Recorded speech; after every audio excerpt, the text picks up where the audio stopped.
नमस्कार साथियों, सरल नर्सिंग के ऑनलाइन प्लेटफॉर्म पे आपका स्वागत है। आज अपन ओबीजी की 11वीं क्लास में डिस्कस करेंगे physiological and psychological changes during pregnancy in mother. एक गर्भवती महिला जो अपना पीरियड 1 से लगाकर 9 माह तक उसके शारीरिक में क्या चेंजेस होते हैं, उसके साइकोलॉजिकल में क्या चेंजेस होते हैं, वो अपन आज डिस्कस करेंगे। ठीक है, तो सबसे पहले आज अपन डिस्कस करेंगे साइकोलॉजिकल चेंजेस ड्यूरिंग प्रेगनेंसी। ठीक है, इसमें सबसे पहले अपन बात करेंगे वेट गेन। एक गर्भवती महिला का जो 9 माह में कब कितना क्या वेट गेन होता है वो अपन डिस्कस करेंगे। और वो अपन कैसे डिस्कस करेंगे? According to BMI. ठीक है, और नॉर्मल बीएमआई कैसा होता है? नॉर्मल बीएमआई होता है 18 से लगा के 25। ये होता है नॉर्मल बीएमआई। अगर किसी महिला का इन फीमेल बीएमआई कितना है? लेस देन 18 है।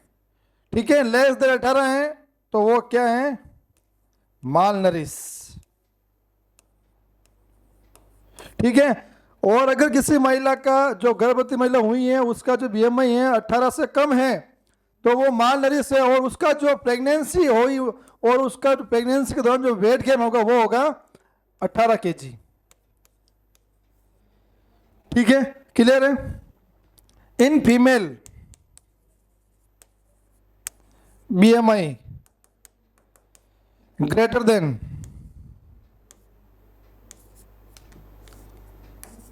25।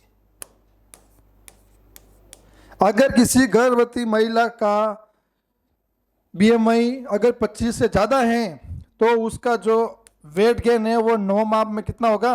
7 केजी।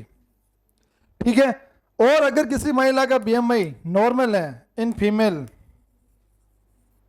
बीएमआई नॉर्मल है, नॉर्मल रेंज क्या होती है? 18 से 25। अगर कोई महिला जिसका बीएमआई 18 से 25 है और वो प्रेग्नेंट हुई है तो उसके 9 माह में जो वेट बढ़ेगा वो कितना होगा? 10 to 11 केजी या 9 to 11 केजी। कुछ बुक्स में ये दे रखी हैं, कुछ बुक्स में ये दे रखी है, तो अपन कंबाइंडली अगर उसको देख सकते हैं 9 to 11 केजी। अगर किसी महिला का नॉर्मल बीएमआई होगा, वो प्रेगनेंसी कंसीव करेगी तो 9 माह के दौरान उसका जो वेट गेन है वो होगा 9 से 11 केजी। ठीक है, अगर किसी महिला का बीएमआई 18 से कम है और वो प्रेगनेंसी कंसीव करती है तो उसका 9 माह में जो वेट गेन है वो होगा 18 केजी।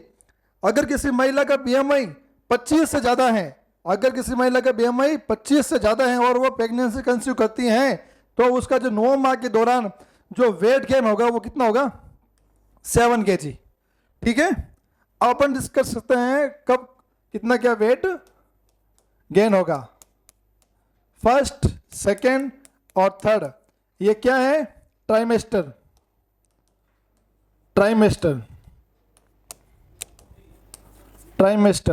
और थर्ड ट्राइमेस्टर। फर्स्ट ट्राइमेस्टर 0 से लगाकर 12 वीक, सेकेंड ट्राइमेस्टर 13 से लगाकर 28 वीक, और थर्ड ट्राइमेस्टर 29 से लगाकर 40 वीक या टिल डिलीवरी। 40 वीक या टिल डिलीवरी। ठीक है, जैसा कि अपन जानते हैं प्रथम तिमाही फर्स्ट ट्राइमेस्टर के अंदर जो वेट गेन होता है वो कितना होता है? Up to 1 KG. ठीक है, प्रथम 3 महीनों में जो वेट गेन होता है वो होता है 1 केजी। ठीक है, अब अपन डिस्कस करते हैं सेकेंड ट्राइमेस्टर। सेकेंड ट्राइमेस्टर में कितना वेट गेन होगा? Up to 5 KG. ठीक है, और थर्ड ट्राइमेस्टर में कितना वेट गेन होगा? Up to 5 KG. तो कितना हो गए ये टोटल? 11। ये अपन बात किससे कर रहे हैं? नॉर्मल बीएमआई वाली वुमेन की जो प्रेगनेंसी उसने कंसीव की है। ठीक है, अब अपन डिस्कस करते हैं कि जो 9 माह की महिला है, ठीक है, 9 माह की महिला का जो वेट है वो बढ़ता है कितना, 9 से 11 केजी। ठीक है, पर जो फिटस है वो डिलीवर कब कितना होता है, जो फिटस है उसका जो वेट क्या होता है, 3 केजी। ठीक है, तो अपने कहीं ना कहीं दिमाग में सवाल आ रहा है कि भाई वेट गेन तो होता है 9 से 11 केजी, जबकि बच्चे का वजन 3 केजी होता है, बाकी वाला 7 से 8 केजी कहाँ गया, बाकी वाला 7 से 8 केजी का क्या होगा। तो बाकी वाला 7 से 8 पर केजी क्या क्या है इसमें, एक तो आ जाएगा एमनियोटिक फ्लूइड, ठीक है, प्लेसेंटा आ गया अपना, ठीक है, फैट और प्रोटीन आ गया, फैट एंड प्रोटीन, और अम्लाइकल कॉर्ड। ठीक है, तो ये सब, और एमनियोटिक मेम्ब्रेन, तो 3 माह तक तो जो बच्चे का जो होगा, जो वेट गेन होगा वो क्या होगा बच्चे का 3 केजी, और जो लेस वाला होगा वो 9, जो 7 से 8 वो होगा amniotic fluid, placenta, fat, protein, umbilical cord, membrane और फ्लूइड वॉल्यूम।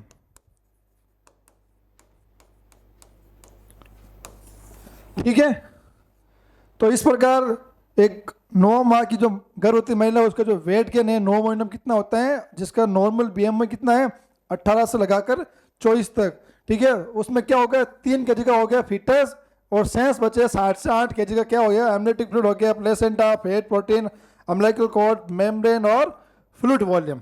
ठीक है, अब अपन डिस्कस करते हैं चेंजेस इन कार्डियोवास्कुलर सिस्टम।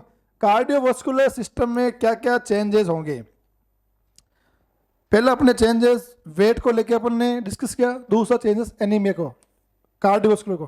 तो पहला चेंजेस एनीमिया, उसमें एनीमिया होगा 9 माह की जो गर्भवती महिला है उसमें एनीमिया वाली कंडीशन होगी, क्योंकि फीटस को क्या चाहिए, एक्सेसिव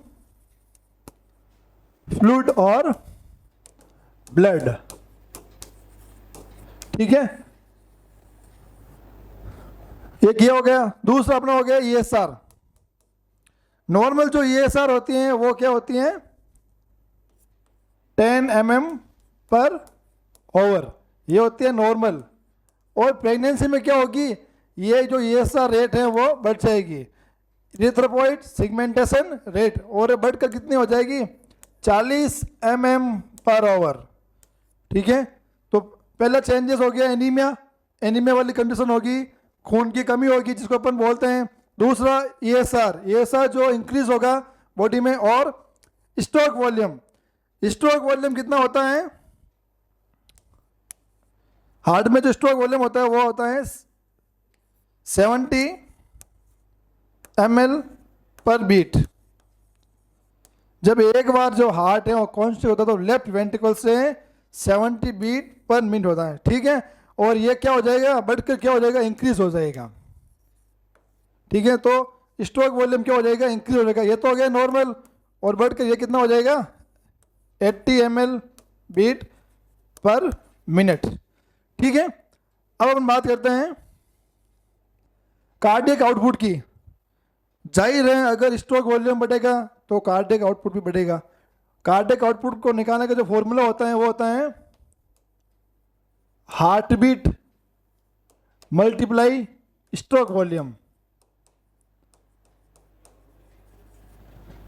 कार्डियक आउटपुट निकालने का जो फॉर्मूला होता है heart beat multiply stroke volume. जैसा कि अपन ने बताया यहाँ पर जो नॉर्मल जो होता है वो होता है क्या स्ट्रोक वॉल्यूम 70 ml पर बीट। ठीक है, तो यहाँ अपन डाल देंगे स्ट्रोक वॉल्यूम में 70 ml पर बीट, और हार्ट बीट नॉर्मल कितनी होती है अडल्ट की 72 बीट पर मिनट, और इसको मल्टीप्लाई करने पर कितना आएगा 500 ml 5040 ml।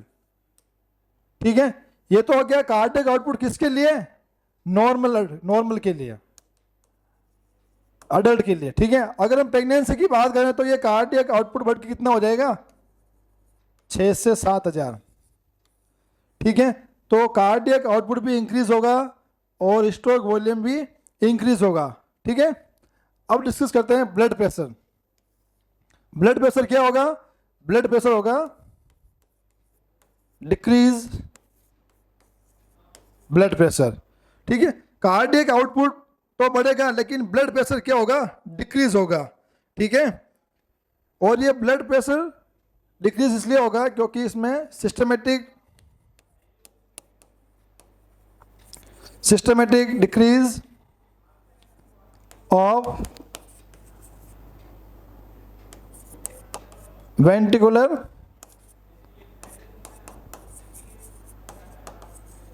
रेसिस्टेंट।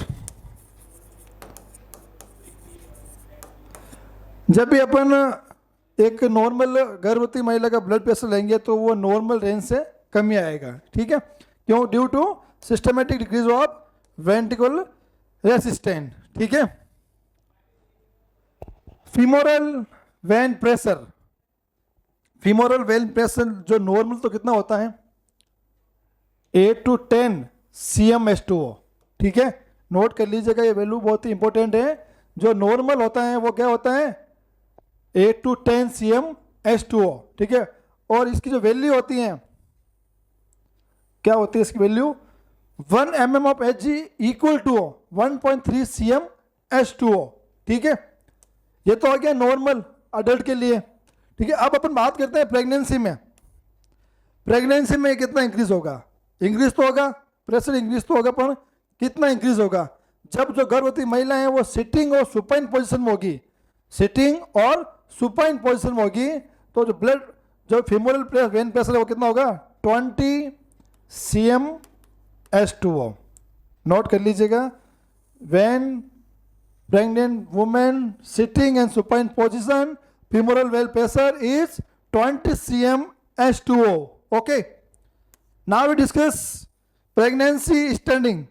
अगर कोई गर्भवती महिला है वो स्टैंडिंग में है तो उसका जो femoral vein pressure है वो कितना होगा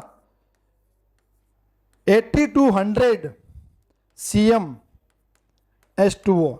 ये cm इसका मात्रक है femoral vein pressure का, और एक mm of Hg equal to 1.3 cm/H2O, ठीक है। तो इसमें कोई आपको कंफ्यूजन नहीं होना चाहिए, नोट कर लीजिए। क्या अब डिस्कस करते हैं अपन note direct supine to standing. ये जो गर्भवती महिला है जो सो रही हैं वो सोकर सीधा खड़ी होती है, बैठती नहीं, सीधा खड़ी होती हैं, कोई पॉज कोई गैप नहीं लेती हैं, तो क्या होगा लॉस ऑफ कॉन्शियसनेस, वो कॉन्शियसनेस को खो देगी। और कौन सी कंडीशन होगी सिंस्कोप, जिसको अपन अपनी भाषा में समझने का प्रयास करें तो उसको चक्कर आना शुरू हो जाएगा, या आंखों से धुंधला दिखाई देना शुरू हो जाएगा, या जी मुचलाने वाली कंडीशन हो सकती है। ये कब होगा कि ये गर्भवती महिला सो रही है और अचानक से वो बैठे नहीं, सीधी सो के सीधी खड़ी हो जाए, तो ये कंडीशन हो जाएगी सिंस्कोप, ठीक है। Loss of consciousness, direct supine to standing. अगर कोई गर्भवती महिला है सीधे सुपाइन से स्टैंडिंग होती है तो लॉस ऑफ कॉन्शियसनेस, और वो क्रिएट करेगी सिंस्कोप। ये टर्म है एग्जाम की दृष्टि से बहुत ही इंपॉर्टेंट है, व्हाट इज अ सिंस्कोप। तो लॉस ऑफ कॉन्शियसनेस, इसमें चक्कर आना, जी मसलाना, आंखों से धुंधलापन दिखाई देना, ये सब इसके साइन एंड सिम्टम है, ठीक है। अगला एक नोट डालते अपन, अवॉइड राइट लेटरल पोजीशन, ठीक है।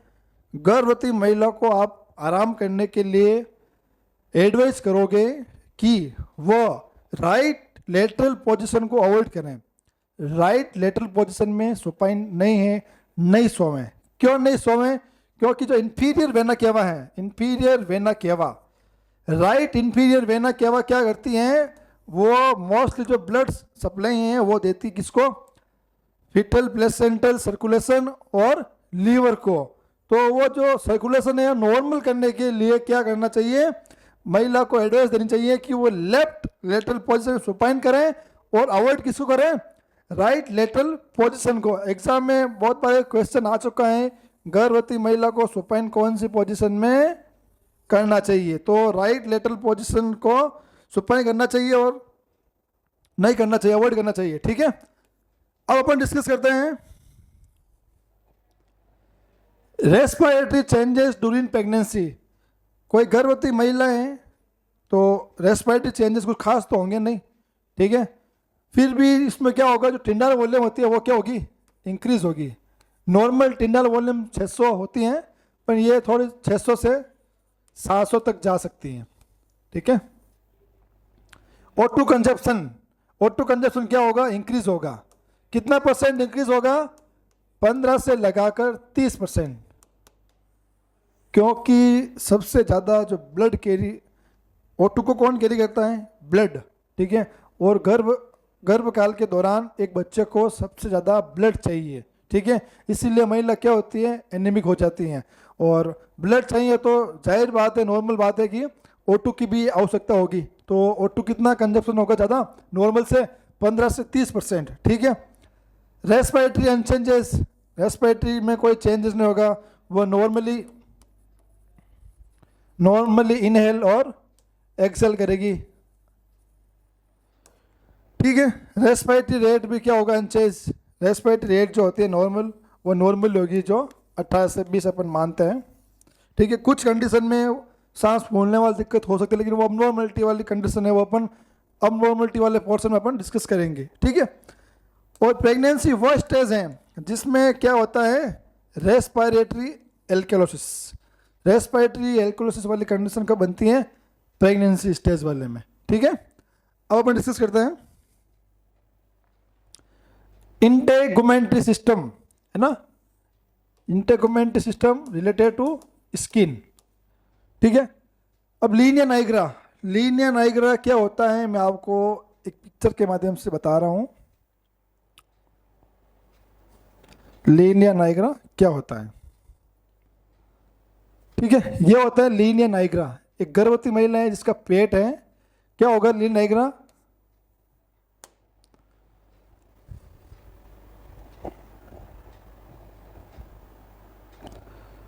गर्भवती महिला का एक अब्डोमेन है, ये यूट्रस है। ठीक है, तो पहला इसका जो कलर है, लीला कलर क्या होगा, लाइट ब्राउन कलर होगा इसका, लाइट ब्राउन। ठीक है, और ये कहां से कहां तक होगा, ये होगा xiphoid process. Xiphoid process, xiphoid process stannum का लास्ट पार्ट है, जिसको बोलते हैं अपन जिफॉइड प्रोसेस। जिफॉइड प्रोसेस 2, ये हो गया इधर जिफॉइड प्रोसेस, और ये कहां तक होती है, सिम्फाइसिस प्यूबिस तक, टू सिम्फाइसिस प्यूबिस तक। ठीक है, ये तो होगी इसके करेक्टरिस्टिक्स को लेके कि ये कब अपीयर, ये क्या होता है और ये कहां से कहां तक होती हैं। ठीक है, एक लाइन होती है जो कहां से कहां तक होती है, जिफॉइड प्रोसेस से सिम्फाइसिस प्यूबिस तक, जिसका कलर क्या होता है, लाइट ब्राउन होता है। ठीक है, और ये कब अपीयर होती हैं, ये अपीयर होती हैं 20 week of gestational age. Linear nigra is appear 20 week of gestational age, 20 सप्ताह के गर्भकाल पर ये जो लीनियर नाइग्रा वाली कंडीशन अपन को देखने को मिलेगी। ठीक है, अब अपन डिस्कस करते हैं स्ट्राई ग्रेविडेरम। इसका भी मैं आपको पिक्चर दे रहा हूं, स्ट्राई ग्रेविडेरम का।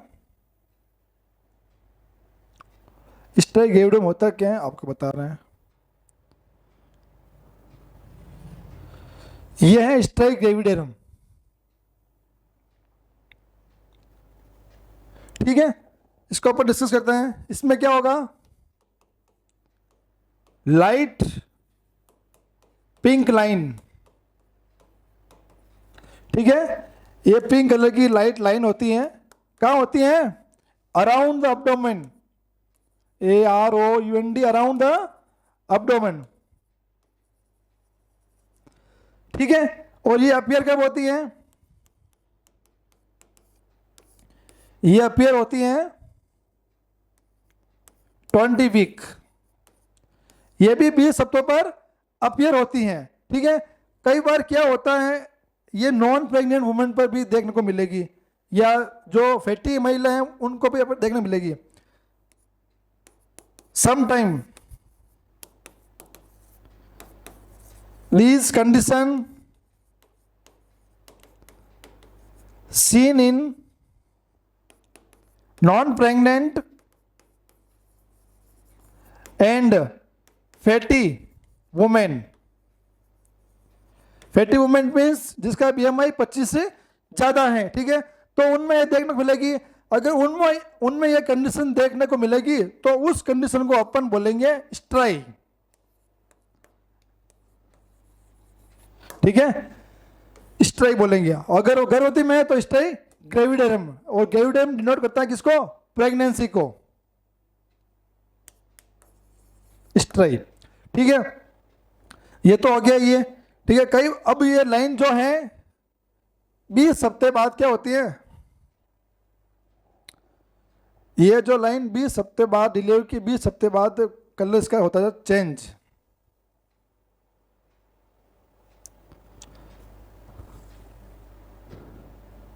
ठीक है, अभी तो ये प्रेगनेंसी है और 20 हफ्ते बाद क्या होगा, इसका कलर चेंज हो जाएगा डिलीवरी के बाद। डिलीवरी के बाद इसका जो ये पिंक है ये हो जाएगा कलर क्या? White. After delivery changes into white colour called या नॉन एज स्ट्राई एल्बिकेंस। गर्भवती महिला के अब्डोमेन पर अगर पिंक लाइन है तो स्ट्राई ग्रेविडेरम, और गर्भवती नहीं है और पिंक लाइन है तो ओनली स्ट्राई। ठीक है, और क्या होता है 20 हफ्ते बाद, 20 हफ्ते बाद डिलीवरी की 20 हफ्ते बाद जो पिंक लाइन है वो कन्वर्ट हो जाती है किसमें? वाइट कलर में, तो उसको अपन बोलेंगे स्ट्राई एल्बिकेन। ठीक है, अब इसको डिसअपियर, और ये अपीयर कब होती हैं? ये अपीयर होती हैं 20 वीक्स पे। ठीक है, और इनको डिलीवरी के बाद इनको अपन डिसअपियर भी कर सकते हैं। किससे करेंगे? एसिडिक एसिड से। एक सॉल्यूशन आता है एसिडिक एसिड, वो अगर अपन इन पर लगाएंगे वाइट लाइन पे तो वो हो जाएगा डिसअपियर। ठीक है, अब अपन डिस्कस करते हैं कोलेज्मा। कोलेज्मा क्या है? कोलेज्मा में आपको एक चित्र बता रहा हूं, आपको चित्र से क्या आपको आसानी से समझ में आ जाएगा।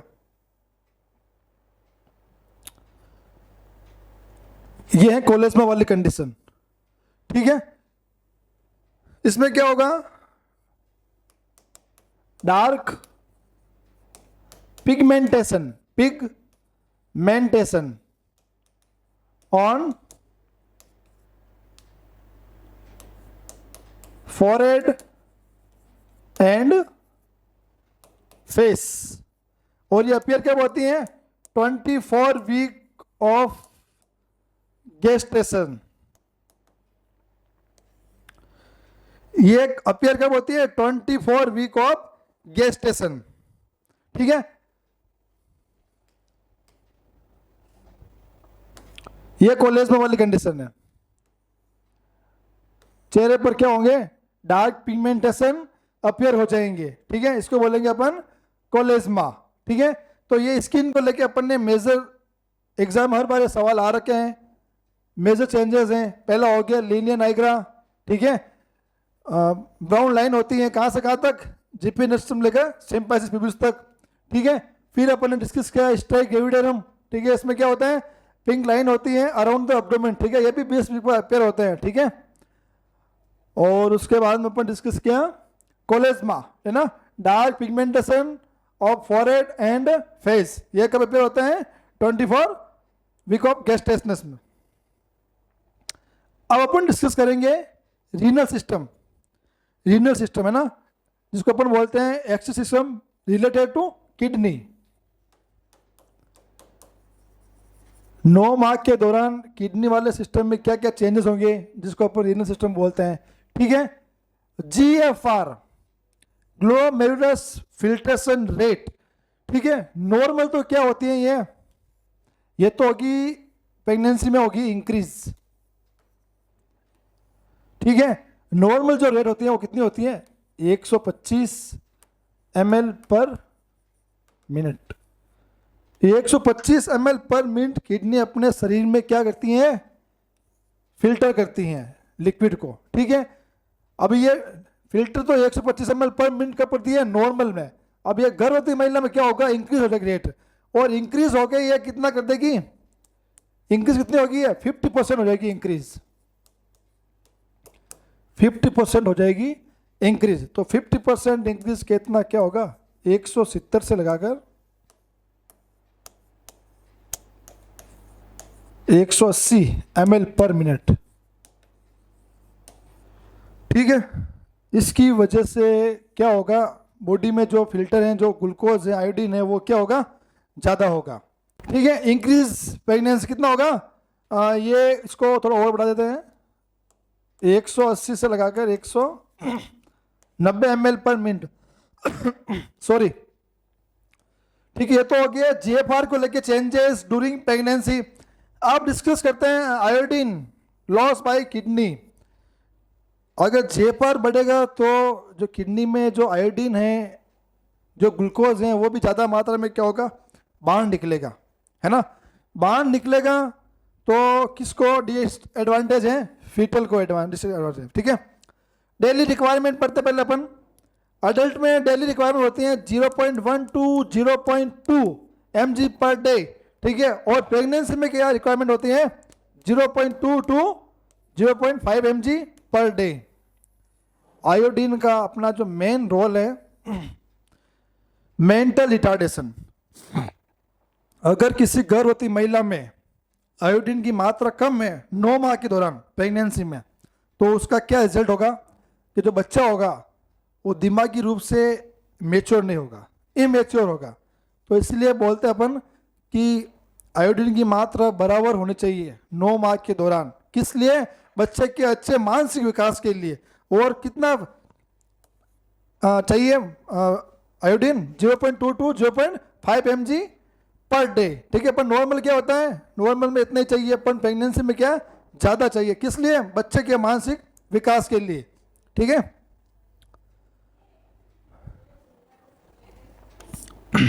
अब क्या, आयोडीन तो लॉस होगा, साथ में क्या लॉस होगा, glucose excretion with the urine.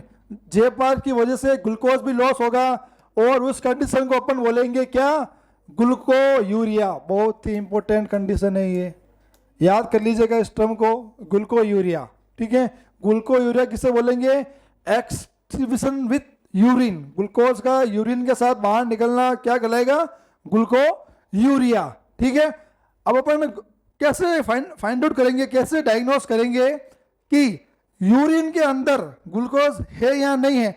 तो एक बेनेडिक्ट टेस्ट होता है, बेनेडिक्ट टेस्ट होता है, वो अपन करेंगे, ठीक है। क्या करेंगे अपन, बेनेडिक्ट टेस्ट का लेंगे सॉल्यूशन, बेनेडिक एसिड का लेंगे अपन सॉल्यूशन। और कितना लेंगे वो सॉल्यूशन, 8 ड्रॉप, 8 ड्रॉप। 8 ड्रॉप को अपन क्या कर देंगे, यूरिन के अंदर डाल देंगे, ठीक है। उससे पहले मैं आपको बता दूं कि जो बेनेडिक का जो कलर होता है एसिड का, वो होता है ब्लू, ठीक है। अब क्या करेंगे, 2 रिजल्ट आएंगे, या तो उसमें ग्लूकोज प्रेजेंट होगा या उसमें एब्सेंट होगा, ठीक है। या तो होगा प्रेजेंट या होगा एब्सेंट। अब एब्सेंट कब होगा, पहले अपन बात करते हैं एब्सेंट। एब्सेंट क्या करेंगे, यूरिन के अंदर 8 ड्रॉप बेनेडिक एसिड की डालेंगे अपन, बेनेडिक सॉल्यूशन की अपन डालेंगे, तो क्या होगा, कलर क्या होगा उस सॉल्यूशन का, रेड हो जाएगा, ठीक है। यूरिन और बेनेडिक सॉल्यूशन 8 ड्रॉप डालने पर रेड होना, वो क्या डिनोट करेगा, ग्लूकोज एब्सेंट। ग्लूकोज यूरिन में नहीं है, एब्सेंट है, ठीक है। इसके विपरीत क्या करेंगे अपन, यूरिन के अंदर 8 ड्रॉप डालेंगे बेनेडिक्ट सॉल्यूशन की और रिजल्ट आएगा वो आएगा क्या, ब्लू। अगर रिजल्ट ब्लू आता है, रेड की बजाय रिजल्ट अगर क्या आता है, ब्लू आता है, तो ब्लू किसे इंडिकेट करेगा, परसेंट। किसकी परसेंट को, यूरिन के अंदर ग्लूकोज की परसेंट को। ठीक है, तो ये हो गया अपना बेनेडिक्ट टेस्ट। आप एक बार इससे नोट कर लीजिएगा, बहुत ही ये इंपॉर्टेंट है एग्जाम की दृष्टि से। ठीक है, अब अपन डिस्कस करेंगे अगला सिस्टम अपना रिप्रोडक्टिव सिस्टम। ठीक है, जैक्यूमर साइन। जैक्यूमर साइन क्या होता है, ठीक है, रिप्रोडक्टिव सिस्टम के अंदर प्रेगनेंसी के दौरान क्या क्या चेंजेस होते हैं, उसमें एक साइन होता है जैक्यूमर साइन। ठीक है, जैक्यूमर साइन क्या होता है, bluish discoloration, bluish discoloration of vagina. Vagina का ब्लू डिस्कलरेशन होना क्या कहलाएगा, जैक्यूमर साइन। ठीक है, और ये अपीयर कब होता है, 6 to 8 वीक पे। ठीक है, इसकी अपीयरेंस को लेके अक्सर एग्जाम में क्वेश्चन आ रखे हैं। ठीक है, अब अपन डिस्कस करते हैं चैडविक साइन। ये क्या होगा, bluish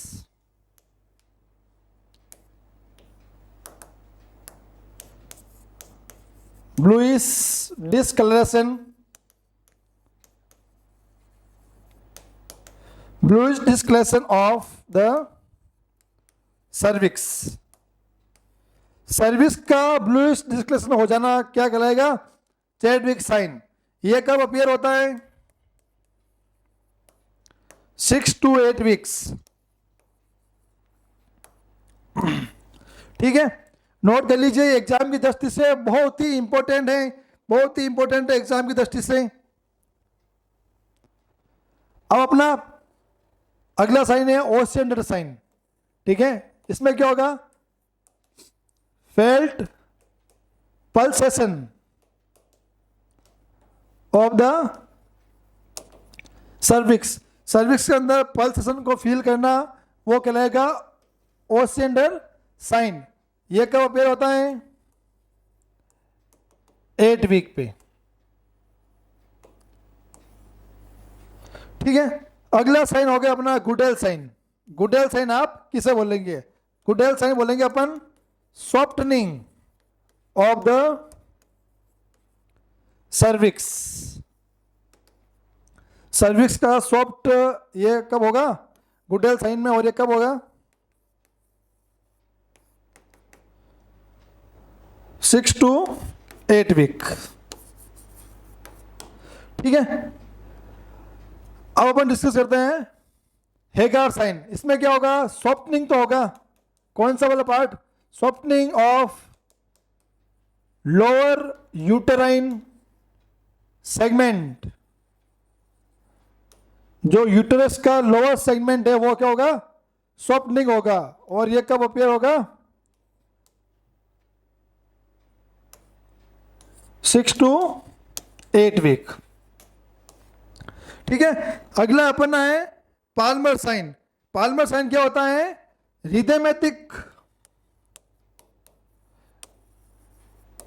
arithmetic contraction of the uterus. ठीक है, और ये अपन को कब देखने को मिलेगा,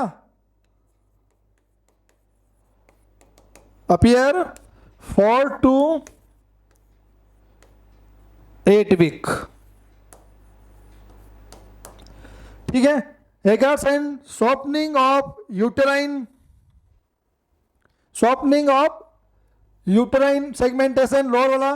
पाल्मर साइन क्या होगा, रिथमेटिक कॉन्ट्रैक्शन ऑफ यूट्रस। ठीक है, और अपना एक और साइन बच गए हैं, Braxton Hicks contraction.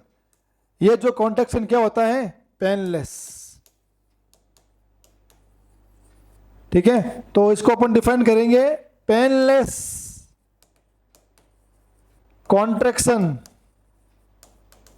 Of uterine. Uterus का पेन लेग कॉन्ट्रैक्शन होना क्या कहलाएगा? Braxton Hicks contracts. ठीक है, ये कब अपियर होगा अपना? ये अपियर होगा 18 टू 20 वीक। ठीक है, अभी तक यही पढ़ना है, आगे अपन लेबर में इसको और डिस्कस करेंगे। ब्रेक्सटन हिक्स कॉन्ट्रैक्शन, ये कॉन्ट्रैक्शन कब पेन के साथ होगा, कब पेन लेस होगा।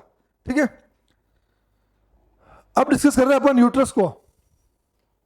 रिप्रोडक्टिव में अपने बहुत सारे साइन डिस्कस कर लिए हैं, है ना, बहुत सारे अपने साइन डिस्कस कर लिए हैं। ठीक है, एक साइन हो गया अपना जैक्यूमर साइन, चेडविक साइन, ठीक है, Osiander sign, Goodell sign, Hegar sign, Palmer sign और ब्रेक्सटन हिक्स कॉन्ट्रैक्शन। ठीक है, जो कि पेनलेस कॉन्ट्रैक्शन होता है किसका? यूट्रस का। और ये कब होता है? 18 से 20 वीक पे।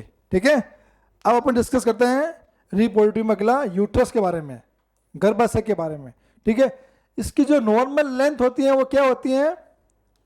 7 सेंटीमीटर। नॉन प्रेग्नेंट के अंदर इसकी क्या होती है? 7 सेंटीमीटर। ठीक है, अब ये 7 सेंटीमीटर बच्चा आएगा नहीं, जाहिर है इसमें कोई बड़ा गणित तो है नहीं। बच्चा आएगा तो ये यूट्रस भी लेंथ क्या होगी? इंक्रीज होगी। अब सवाल ये बनता है कितनी इंक्रीज होगी? तो वो इंक्रीज होगी 5 टाइम, नॉर्मल से 5 गुना ज्यादा इसकी लेंथ क्या होगी? इंक्रीज। अब ये नॉर्मल कितना है? 7 और 5 गुना ज्यादा होगी, तो इसको मल्टीप्लाई कर लीजिएगा आप। ठीक है, तो कितना लेंथ इंक्रीज होगी इसके? 35 सेंटीमीटर। जो प्रेग्नेंट वुमन का जो यूट्रस है, ठीक है, वो कितना लेंथ होगी उसकी? 35 सेंटीमीटर, और नॉन प्रेग्नेंट के अंदर 7 सेंटीमीटर। एग्जाम में पूछ ले कितना टाइम में कितना गुना इंक्रीज होता है, तो 5 टाइम होता है। ठीक है, अब अपन लेंथ का हो गया। अब अपन बात करते हैं वेट को लेके, इसका वेट कितना होता है। ठीक है, जो नॉर्मल वेट होता है वो होता है 60 टू 70 ग्राम। ठीक है, इसका जो नॉर्मल जो वेट है वो होता है 60 टू 70 ग्राम। ठीक है, जो कि इंक्रीज होगा प्रेगनेंसी में, कितना इंक्रीज हो जाएगा? 900 टू 1000 ग्राम। प्रेग्नेंट वुमन के जो यूट्रस का जो वेट है वो होगा 900 से 1000 ग्राम, लगभग 1 केजी हो जाएगा। ठीक है, और क्या होगा? यूट्रस जो 12 वीक तक, 12 वीक ऑफ गेस्टेशन तक जो किसका ऑर्गन था? पेल्विक का।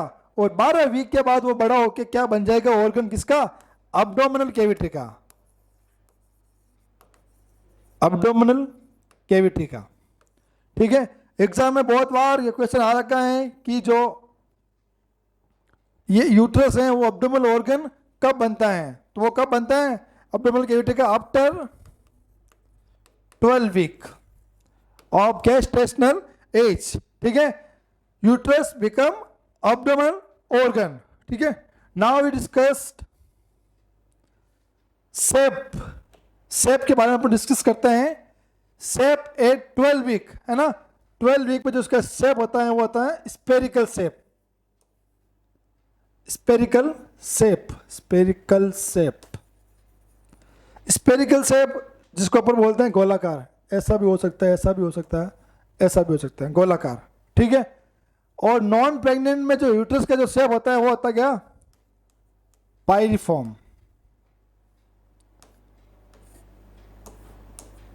पायरिफॉर्म शेप, पायरिफॉर्म शेप, इसको हिंदी में समझने का प्रयास करें तो पिरामिड आकार का होता है। ठीक है, इस प्रकार का।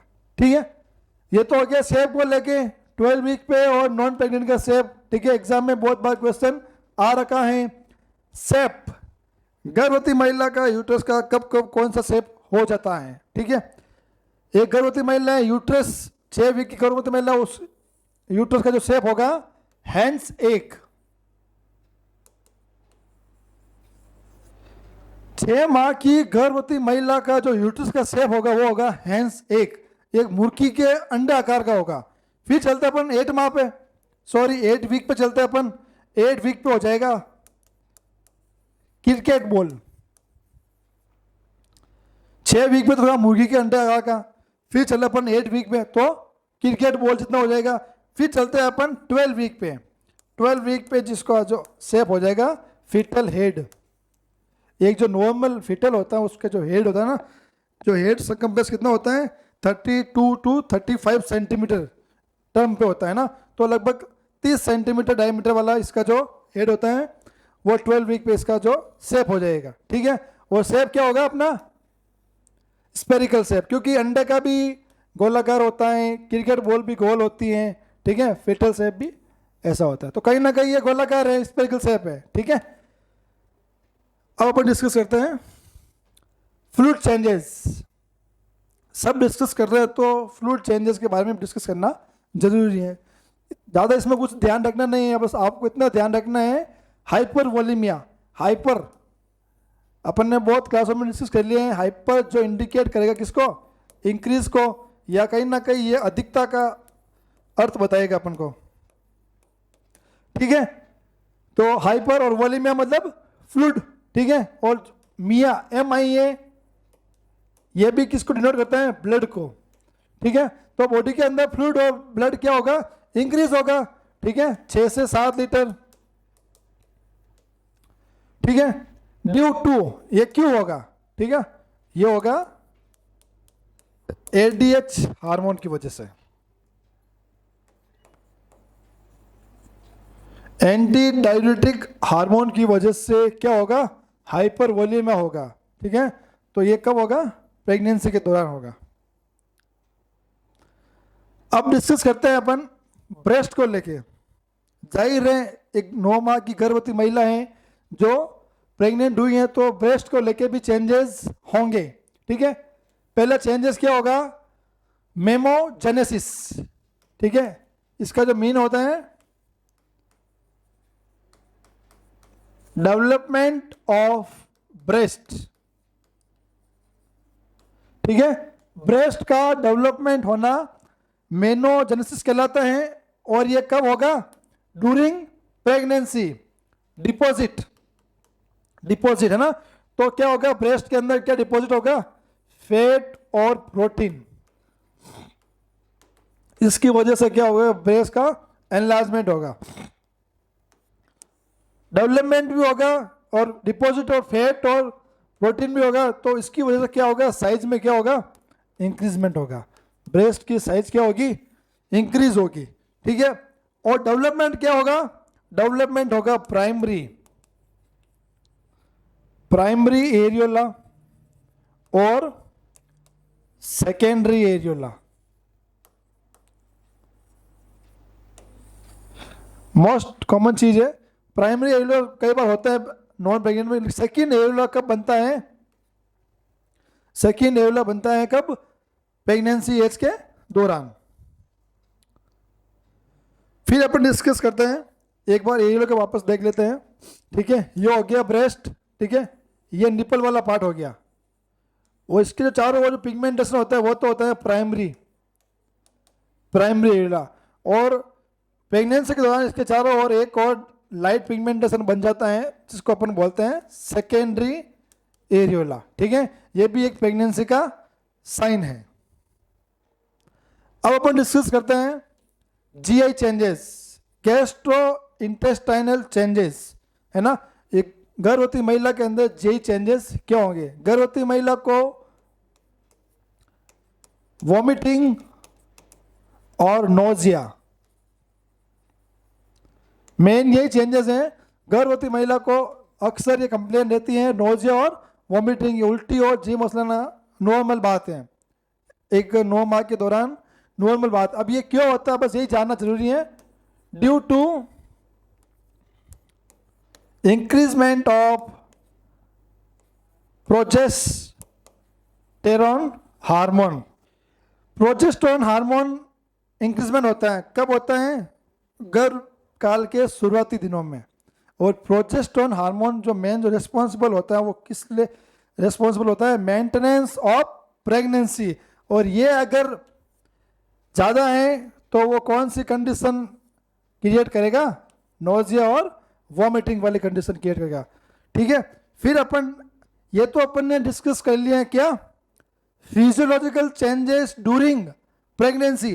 अब अपन डिस्कस करते हैं साइकोलॉजिकल चेंजेस ड्यूरिंग साइकोलॉजिकल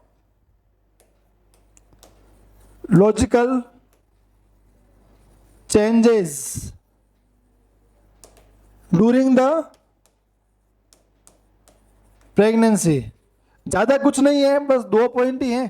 ठीक है, इसमें कुछ याद नहीं रखना, बस नॉर्मली है, आपको याद रखना है। पहला जो चेंज होगा वो होगा mood swing.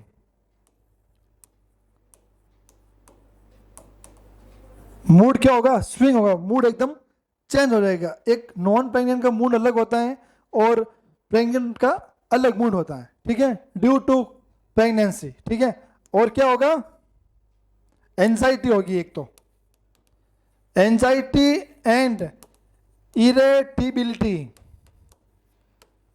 Due to child birth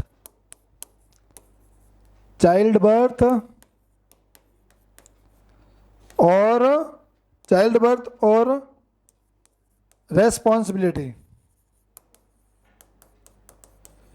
जब एक गर्भवती महिला जब प्रेग्नेंट होती हैं तो उसको पहले ही उसको चिंता होने लग जाती है कि उस बच्चे का डिलीवर कैसे होगा, कोई दिक्कत तो नहीं आएगी, नॉर्मल होगा या सिजेरियन होगा, ये सब उसको टेंशन हो जाती है बर्थ को लेके। फिर उसको रेस्पॉन्सिबिलिटी, जिम्मेदारी का भी एहसास होने लग जाता है नॉर्मल, कि जब बच्चा होगा तो वो कब बड़ा होगा, कैसे उसका मैं केयर करूंगी, ये सारे उसको लेके एंजाइटी पहले ही क्रिएट हो जाती हैं। ठीक है, तो ये मेनली 2 ही हैं, साइकोलॉजिकल चेंजेस ड्यूरिंग प्रेगनेंसी। धन्यवाद दोस्तों।